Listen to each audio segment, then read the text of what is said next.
So, last year there were lots of speculations in the news in regards to how Australia is facing housing crisis, and most of us are basically blaming this on immigration. So the number of migrants that have entered Australia as compared to the number of houses we have, we are not able to meet demand. Hence, there's a lot of housing crisis currently happening in Australia. So in reply to this, the current government, which is the Albanese government, basically promised Australia that by the year 2029 they are going to build an extra 1.2 million houses so we can meet demand. This 1.2 million will be the answer as to us ending all this housing crisis we're currently facing here in Australia. Now, the question is, do we have a lot of workforces or construction workers to meet this demand by the end of 2029?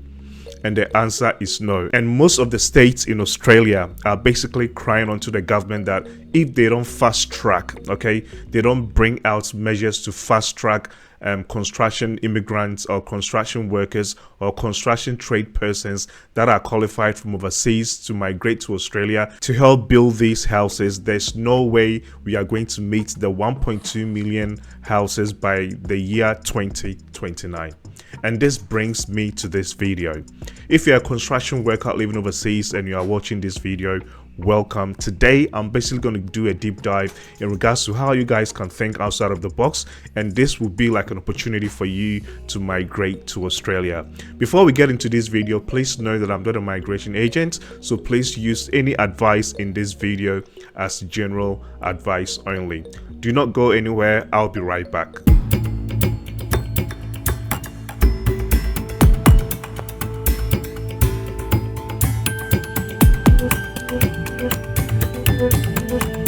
Okay guys, so the reason why I'm making this video is to help our brothers and sisters outside of Australia that are looking at migrating to Australia to come and work in the construction industry. See, if the government has promised to build 1.2 million homes by the year 2029 or in 5 years time, this should tell you that the construction industry or the construction sector is going to be a hot cake when it comes to migration. So if you're someone out there that is skilled in the construction industry and you are looking at migrating to Australia, then you should start preparing to migrate to Australia, because I'm pretty confident that any moment from now the government is going to release measures that's going to help fast track skilled construction workers to migrate from overseas and come and help these 1.2 million homes that we need by 2029. Now, before I suggest ways you guys can basically go about this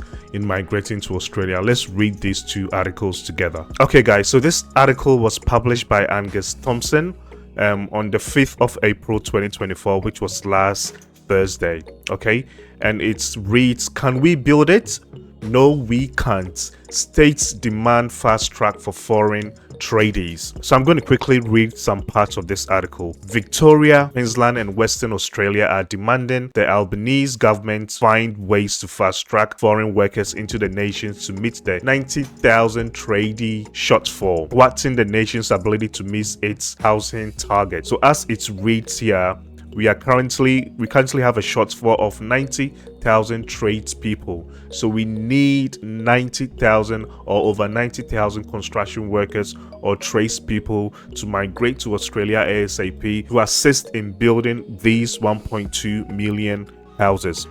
Now, let's quickly come down here. So the federal government pledged last year to build 1.2 million dwellings by 2029, which is in 5 years time from now, but faced backlash from industry because construction workers were not included in the fastest skilled migration pathways. So what they are basically saying is, you guys promised to build 1.2 million dwellings or homes by the year 2029, but you guys didn't implement any measures to fast track construction workers that are skilled and can help build these houses to migrate to Australia. And as they are talking now, we need 90,000 more tradespeople or construction workers to migrate to Australia to help build these houses. So how can you migrate to Australia as a construction worker? Okay, you need to think outside of the box. One, if you're a young person or you're a student, that has got the passion in regards to doing something in the construction industry, then this is your time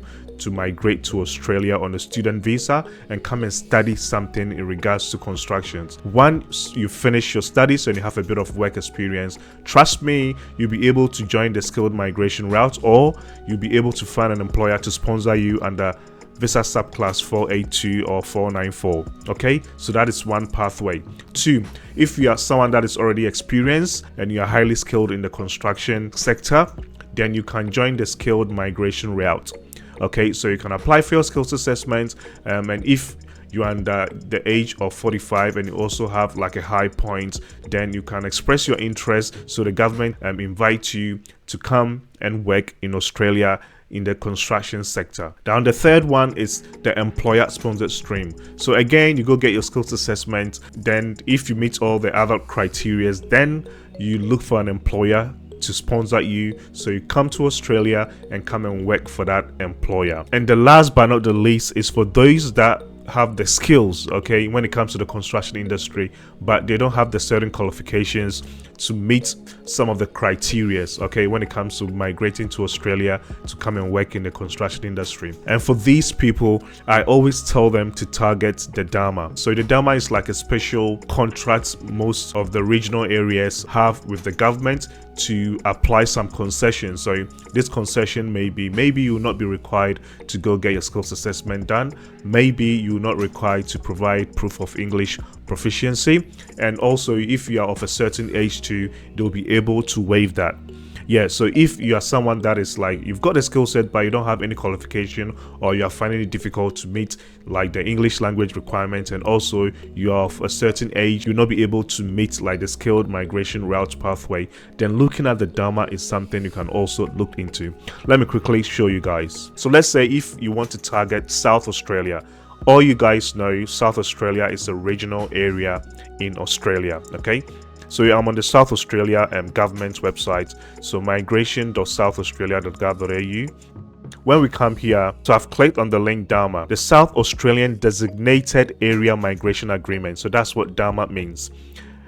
Into bracket, DAMA is a formal agreement between the Australian government, represented by the Department of Home Affairs, and South Australian Government, Department for Industry, Innovation and Science. So with this DAMA, it's like the South Australian government and the Australian government, they've basically gone in through an agreement to provide concessions, so local businesses that are in South Australia will be able to invite migrants that got the skill sets to come and work in South Australia. And with the DAMA agreement, the government provides some ease when it comes to IELTS, when it comes to skills assessment, when it comes to the age. Okay, the government provides concession because they know that we need this sort of skilled workers to come and work in these regional areas. So what is the process? In case you are able to find an employer, if the employer doesn't have the DAMA agreement, you can advise the employer that you want to come and work with them and you want to see if they qualify in the DAMA or they have the DAMA labor agreement. The employer needs to be endorsed. The employer needs to make a DAMA labor agreement request, and if the request is approved, the employer should nominate you. So as you see the little graph you have here, 1, 2, 3 is the employer. Yeah, so that's the responsibility of the employer. And once the employer qualifies to sponsor someone under the DAMA, you apply to the employer, and if you meet 1 or 2 of the requirements, the employer will nominate you and you can go and apply for your visa. Now, looking for the employer is where the issue is. And when you go to the current list labor agreement, so I'll come back to this, but when we go to the current list of labor agreements, I'll leave this link in the description section below. Okay, so list of current labor agreements, what you can basically do is come and select the South Australian Regional DAMA, or you can select any other DAMA you want. So maybe DAMA in Queensland, Victoria, NSW, and again you are targeting all the regional areas. All the listed companies here are companies that have got the DAMA. Yeah, so you can come and target some of the companies here, or you can go on seek.com.au, okay, and go look for an employer.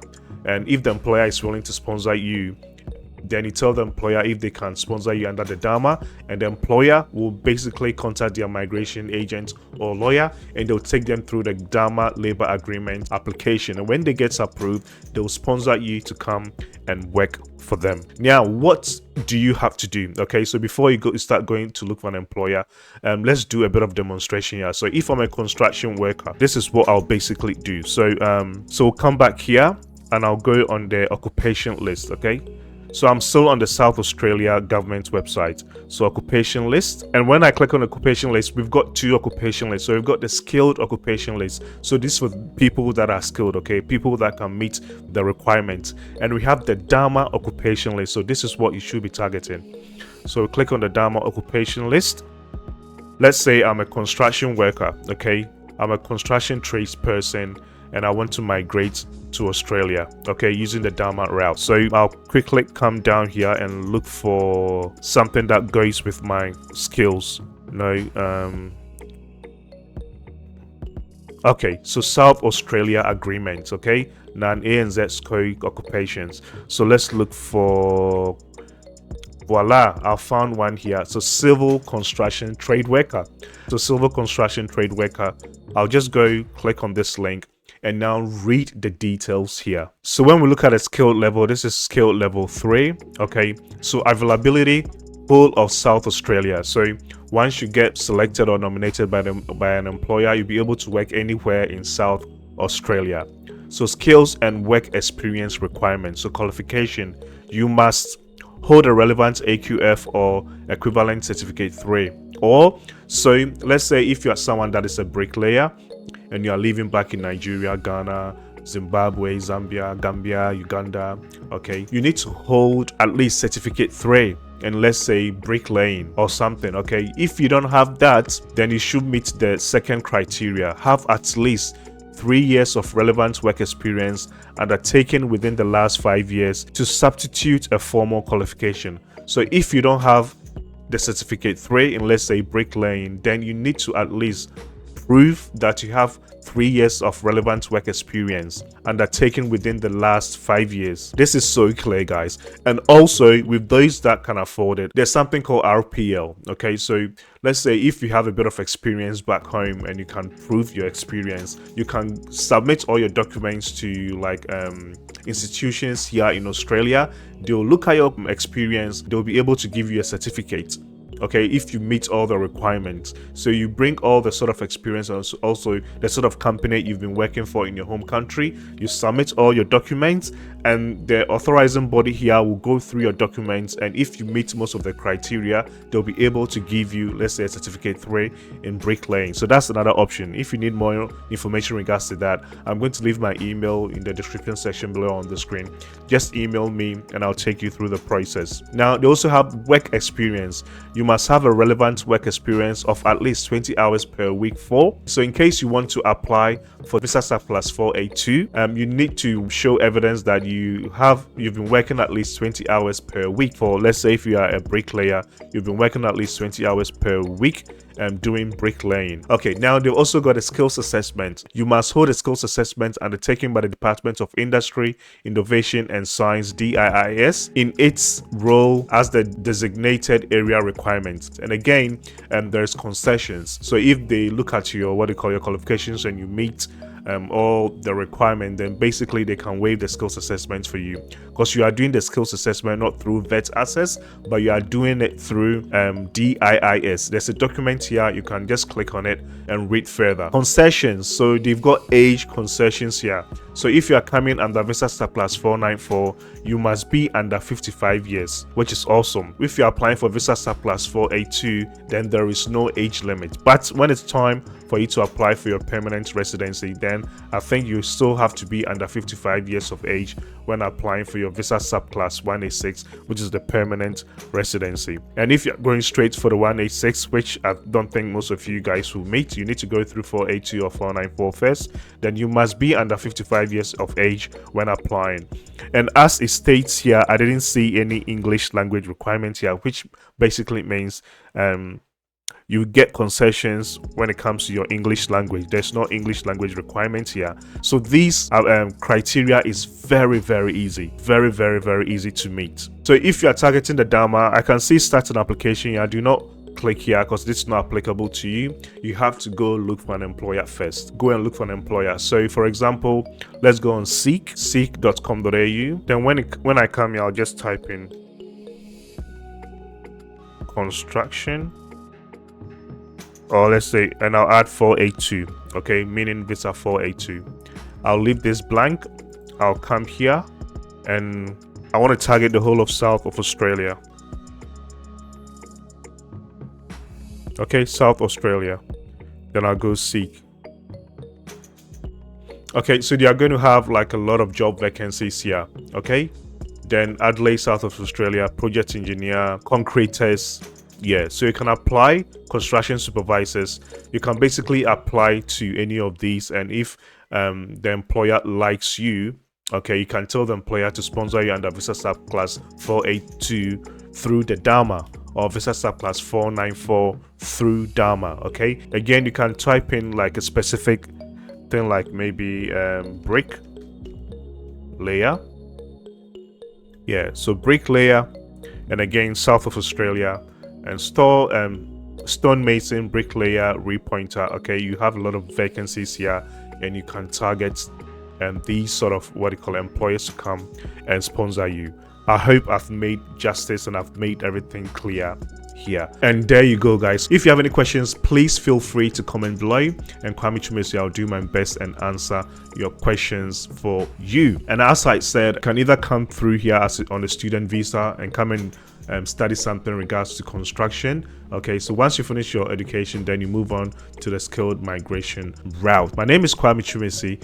If you find this video useful, please show some love, click on that subscribe button, share, like and comment. This helps YouTube promote my videos. I'll see you guys in my next video. Bye bye.